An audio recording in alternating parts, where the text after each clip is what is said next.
So I talked to the team about turnovers change the outcome of games, and they change people's lives. And you know, the Washington game, drive, we take the first drive, boom, and then you go down again, and then we fumble.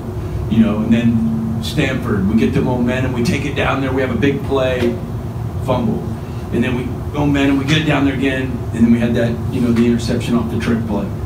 And so I don't know, man. I wish there was a pattern. Wish that I could do, you know, could put my finger on it and go out on the practice field and fix that particular problem. Because some of the other things are kind of easier to fix. You know, we wanted to concentrate on getting better on 3rd and 4 to 6 going into this game. I think we were 75% there. You know, so I mean, it's like you can work on things like that. Man, it's just like it's hard to work on how many points are we going to score in the game. You know what I mean? Because last week you said, "What do you see?" And this is my answer was athletes. That's all I see on film are really, really, really good athletes running around. By far the most athletic team we've faced this year. I mean, it's really, it's no secret. They have the best players in the conference. They just do. I mean, it's not a secret. Everybody talks about it. They do. And they're really, really fast. They roll 7 to 8 guys out on the defensive line. They all look like the same guy, real good. And then they got linebackers that can just absolutely fly. And they got safeties that can run downhill, and they run like corners. So it's a tremendous challenge, and you know, you love it. You know, if you're a competitor, you know, you love the opportunity, you know, to go against guys like that.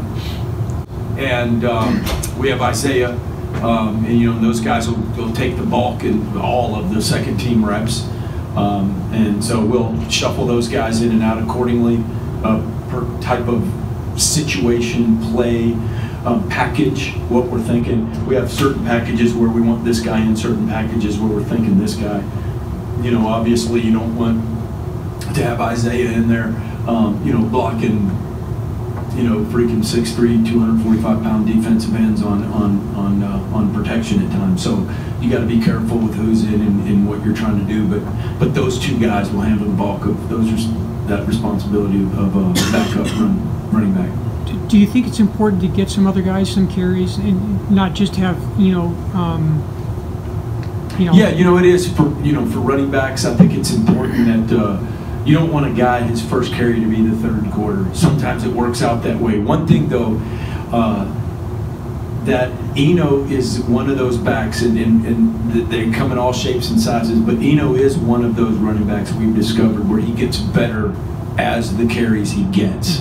So he's not a guy where you're trying to split carries with. Like some running backs are like that. And you need to do that. You need to split, you know, probably 60-40. But he's a guy where he actually gets better the more he carries it. So you try to keep him in the game as long as you can.